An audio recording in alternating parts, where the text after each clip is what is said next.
Hey, Ed and Eddie, Silver and Blue, coming at ya. Where we talk Cowboys all day, every day. Game 1 is in the books. It was a tough loss.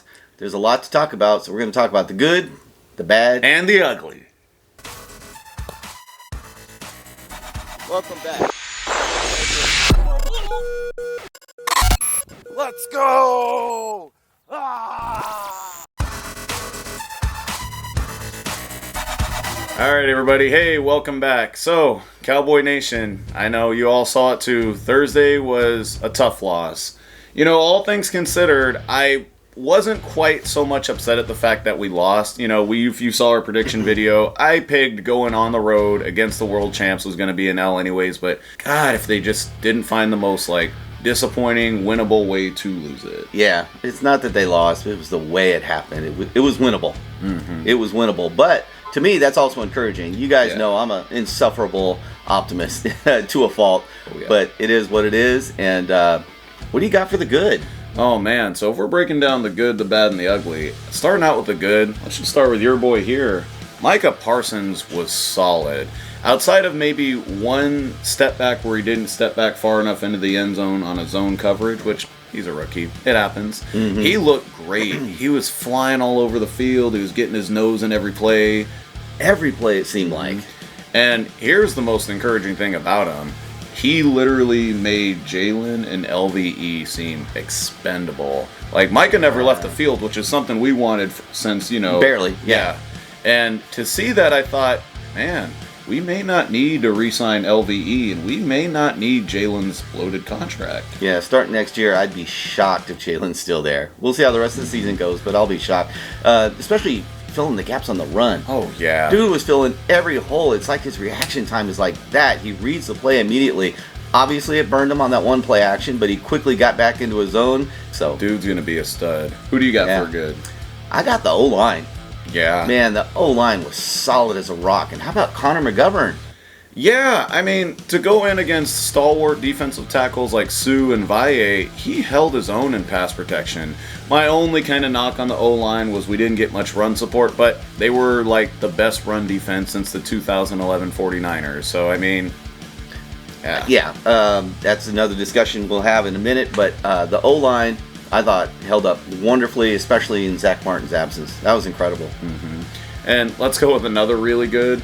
Amari Cooper was so good. Can we please go ahead and put to sleep that talk about CeeDee Lamb being the number one? Maybe he'll become one eventually, but Cooper's the number one for now. Oh, dude, Coop was just deadly. And again, I love it too because a lot of those people, he didn't play in the preseason. How do you know he'll still be the guy? He was the guy. He was the guy. That's all you need to say about it. He was the guy. Yeah, we're lucky to have him, and all of our receiving core is going to be awesome as the season progresses. Mm-hmm. The defense, the safety play. Boy, it was nice to have some safeties back there that, as far as I was concerned, didn't have any serious issues at all. No, and building on the defense, how about the fact that we forced turnovers as a defense? That's unheard of. We forced turnovers on defense? I haven't seen that in a long time. No, we haven't. I was really, really encouraged by the defense and excited moving forward again. Obviously, Anthony Brown was a problem, but we'll get to that in the next segment. Oof. All right. Do you want... I got one more for good. Or did you? Go ahead. The game plan. Yeah. I liked the game plan. For all the haters out there saying, God, Zeke has to run more. What for? He averaged 3 yards a carry. Yeah, and that's not a knock on Zeke, by the way. No. That's just they have that level of defense, and we're missing our best interior offensive linemen. For years, we yelled at Garrett, why do you keep pounding Zeke into those stacked boxes?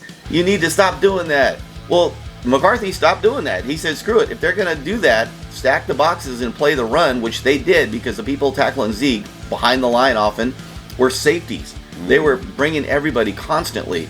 And props to McCarthy and the crew for recognizing that and just saying, screw it, we're just going to pass. And boy, did it work. Yeah, admittedly, I think for Kellen Moore, this is one of those games that I see him call where I'm like, dude, this is why I consider him like an offensive genius. If we call games like this, I could see us easily get into our double-digit prediction. One more for the good, just a quick shout-out.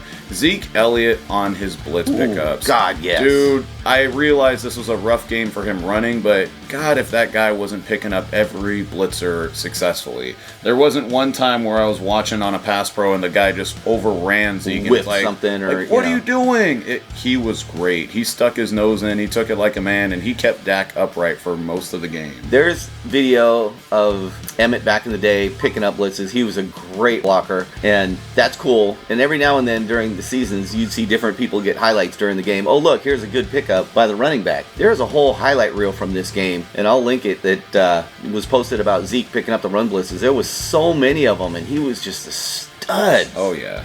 Yeah, Zeke's awesome, and I have no issues with the game plan and the way he was used. So we had plenty of good to talk about, but there's also a little bit of bad to talk about as well. Yeah, not too much. I thought our pass rush was pretty horrid. Like, as good as they were in terms of actually stopping the run and, hell to our defensive ends for forcing a fumble, they could not touch Tom Brady. And here's the thing, I get it, they did all the stats of, he has the quickest release and but you have to get to him somehow, and he 0 sacks, only a few pressures. We got to do better. I agree that I wish the pass rush was better. We had some sacks, but I disagree with you about the dismissing the Brady talk. That is why we didn't get the sacks. He is literally a wizard and saw every blitz before it happened.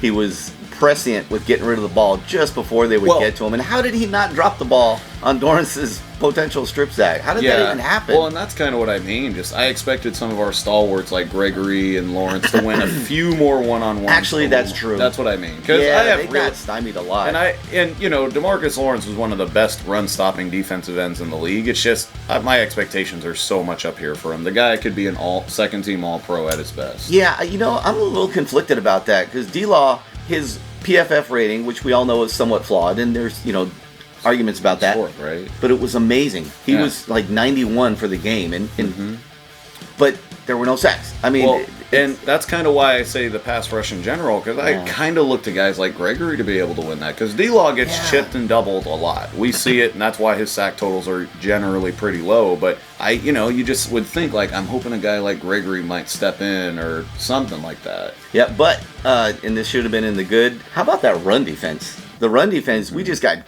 gouged last year, and I don't even think they ran for 100 yards at all. No, which is definitely an improvement. Yeah, that was a good, and we're a little late on it, but yeah, run defense was great. I got to put Jarwin's missed block in the bad, and maybe even the ugly, but we'll leave it in the bad for now. That was a touchdown. Exactly. You got to make that run block, and Jarwin and Schultz, again, as I've always kind of predicted, this game they didn't really do much to differentiate between who's really the better of the two, which is fine. Yeah. If we have two okay tight ends, we can manage. We'll live with that. Yeah.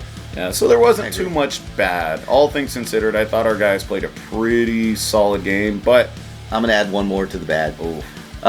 After Jarwin's miss, Zeke's run. Zeke is amazing, and I love him. I'm a big Zeke fan, but that was a very poor attempt. I mean, just lower your head and go straight at the end zone. I would have been more happy with whatever that was he did. That was, oh well. All right, let's talk about the ugly. Anthony Brown. I'm sorry, Mr. Brown, but that was just awful. And, it's reasons like him is why we draft guys like Boss Man Fast, why we draft guys like Diggs. It just seemed like throughout the whole game they were keying on him. And I get it. He can't guard Antonio Brown, but good Lord, they were looking for him when anybody was covering him. I know. It was so evident. As a Cowboy fan, I don't recall a game where a Dallas defensive back was specifically targeted like that all game. I can't. I do. Really? Talk about it. Old school Morris Claiborne, I think year 2 or year 3, he was just having a rough game, but they were picking him out every time, and I was like, oh my God. Like, I was just praying that Brady wouldn't just keep targeting him. Like, Anthony Brown was getting worked. I got another bad. I love him, and I really hesitated to put him in the good, but CeeDee Lamb, oh my God. Yeah. For as great as you are, for as amazing after the catch and your athleticism, you can't have 3 drops, okay? And everybody, just as a disclaimer, I realize one of them was a sliding kind of Pro Bowl level catch, but you're like a Pro Bowl level receiver. Yeah. Like, I would expect you to make it. But then other 2, just blatant drop in the hands, and that pick on Dak. That was... You alligator arm did it hit you in both your hands like, CeeDee.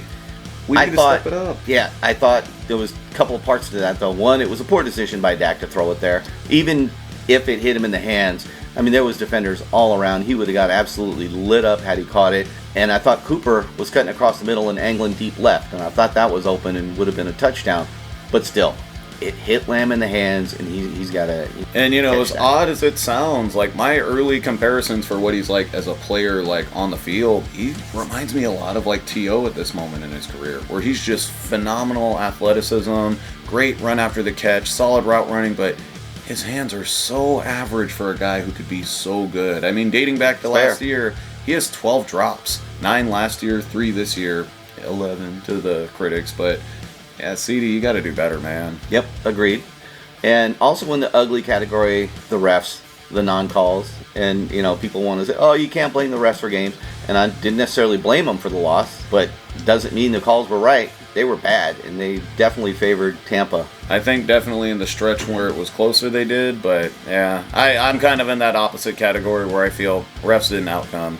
Let's talk about the second, actually, let's just say it all as one ugly. The special teams. Mother of God, do I hate our special teams sometimes. Bones Fossil, what the are you doing?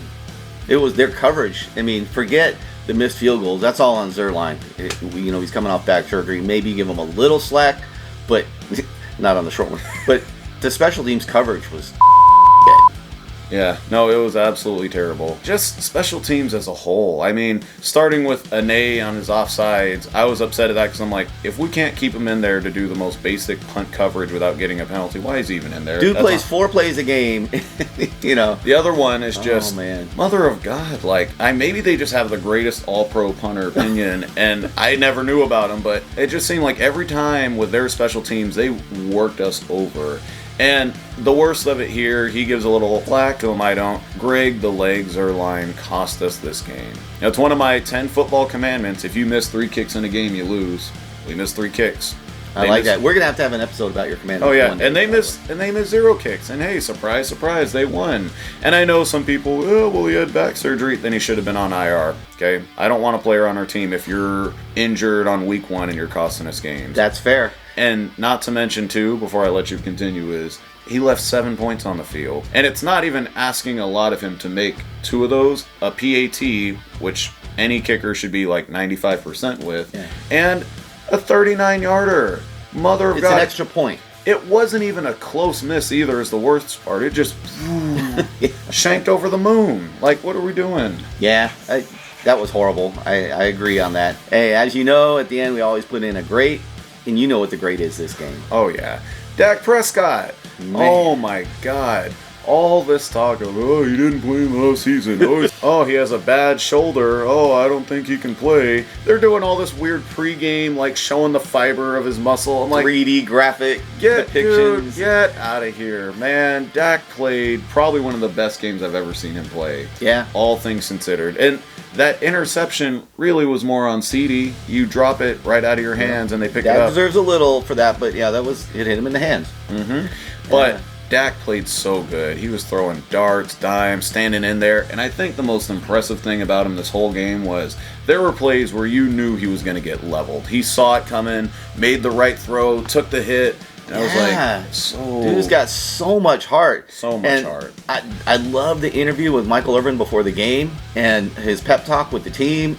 Dude, Dak is quickly rising up the ranks of my favorite all-time Cowboy. It's always been Emmett, but Dak's rising right up there with him, man. I love the guy. Yes, he's just amazing. So much heart, good character, good guy. I am so proud of the way he played. And that's what really gives me hope, because if he can play like we kind of expected he would, I still see no reason we don't get double-digit wins. But yeah, everybody, thank you so much for watching our video. Let us know what you think in the comments. Who are some of your good, bad, and uglies? Anything that we might have missed? Yeah, it's a great start to the season. I'm really excited for the rest of it. Please hit that like and subscribe, because every time you hit that like button, an Eagles fan cries. All right, everybody, take care.